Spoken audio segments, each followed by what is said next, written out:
send on a Sunday, send on a Wednesday, send on a Saturday at 8 p.m. Everybody can guess what their best send time is, but what does the data say? In today's video, I'm going to show you 2 ways you can figure out what the best send time, send day is for your audience. The first thing we're going to talk about is send time testing. Now, this is really specific to Klaviyo. Other programs have something kind of similar, but not as easily accessible as Klaviyo has it. So when you're inside of your Klaviyo account, you will have up here an options window. So I'm going to click that and head into view Smart Send Time Reports. And in here, you will find data they've collected about your Smart Send Time testing. Now, what the heck is Smart Send Time testing? Basically, when you go to schedule your campaign, you'll see in the drop down a Smart Send Time test. So when you click that, if you've already been running tests, it's going to go ahead and say, like, here is the best send time for you right now. Or you can create a new test. Ideally, if you've never done this before, it's just going to have that you're creating a new test. And when you do that, it will basically spread your email out over 24 hours. But if you've been running these tests and you have no idea what they mean or where to look at the data, back where I mentioned it is where you will find it. So for example, in this client's account, we found that 10 p.m. recipient local time was some of the most optimal send times. So you'll see in here, you can hover over and see what the rate is. 41% there, coming in at 8 p.m., but still a bit of a spike in that 10 p.m. time frame. It also can break down that placed order rate as well, because sometimes, even kind of targeting that piece of it can be really effective. The one thing here it doesn't really break down is what day to send it. So there's that way, right? Which is okay. I honestly, with Smart Send Time testing, I take it with a grain of salt because sometimes I'll run those Smart Send Time tests and then target those times, and then it just isn't getting that great of an engagement, and then I kind of roll it back to another time that I found successful. So here is the second way to do it, and this is my go-to to figure out what the best day and time is. So what you're gonna do is come over into Custom Reports, and we are gonna create an export of all of our campaign data. Go ahead and create it from scratch. I'm gonna call this a campaign performance report, but I'm gonna call it,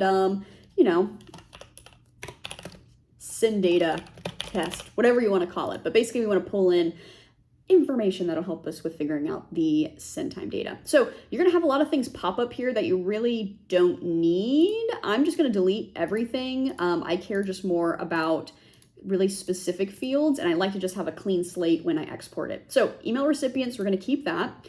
I'm going to do unique opens and unique clicks. Honestly, that's usually my go-to for all my reporting. I'm not worried about someone who opened my email 20 times. I'm more worried about what individual person opened, what individual person clicked, and not counting them multiple times. So that's what that unique piece is. So I have that piece, and then your send time and send day will automatically come out in this export. So you don't have to select anything there. But also I want to add in a conversion metric because that could be another wrinkle to it.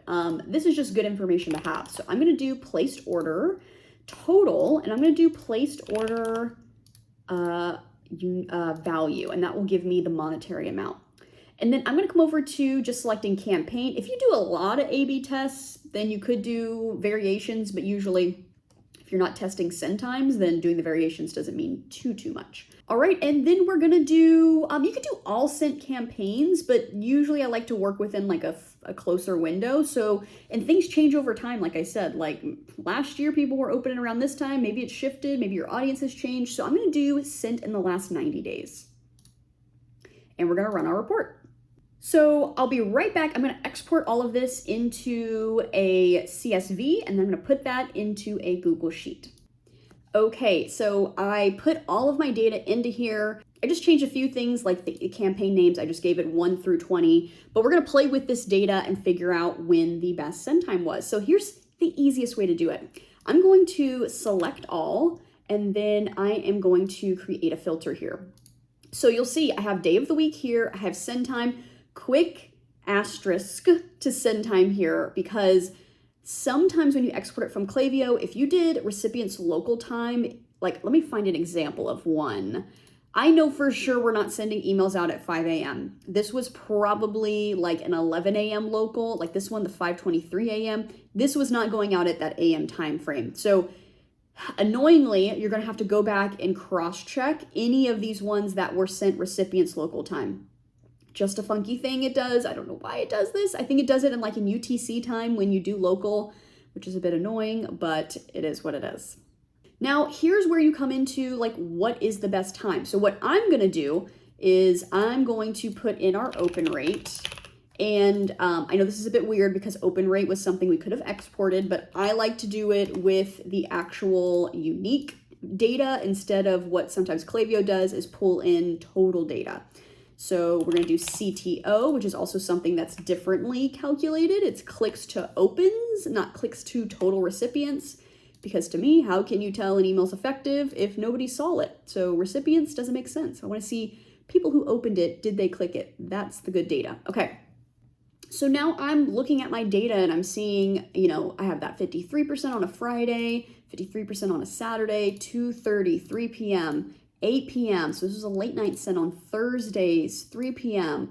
So I'm seeing a bit of a trend here with the times already. Again, like I said, we need to cross-check it because I see this 1 a.m. I know it wasn't 1 a.m.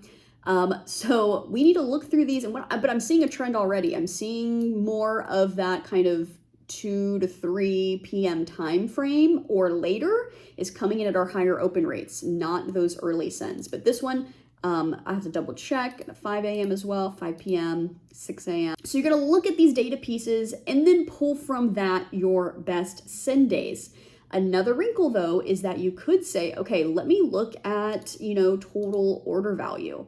So let's give this, a monetary amount. So it looks like people are really spending their money on Saturdays. I mean, look at these Saturday sends. So that tells me like maybe targeting Saturdays for a promotion, like a promotion to start on a Saturday is the way to go. But there's other wrinkles to this too. So also understand when you do this, if the emails you've been sending out have been following a certain pattern, that pattern will just kind of continue to repeat itself. So I highly recommend you test. You throw out a few different variables. Let's try randomly on a Thursday at 5 p.m. We've never done it before. Test it, because then when you pull that 90-day data, you can see that that one stands out, and maybe it's valuable in some ways to just keep sending during that time or that day. So keep testing it. All right, so those are two ways you can figure out what your best send day and send time is. Try both of those, see if you can gather more data, but also look at your past sends, do that export, and start filtering and viewing your best day of the week and your best time. Hopefully this was helpful. Give it a test, start testing those send times, and see if you can push up your open rates. And I will see y'all in the next video. Bye.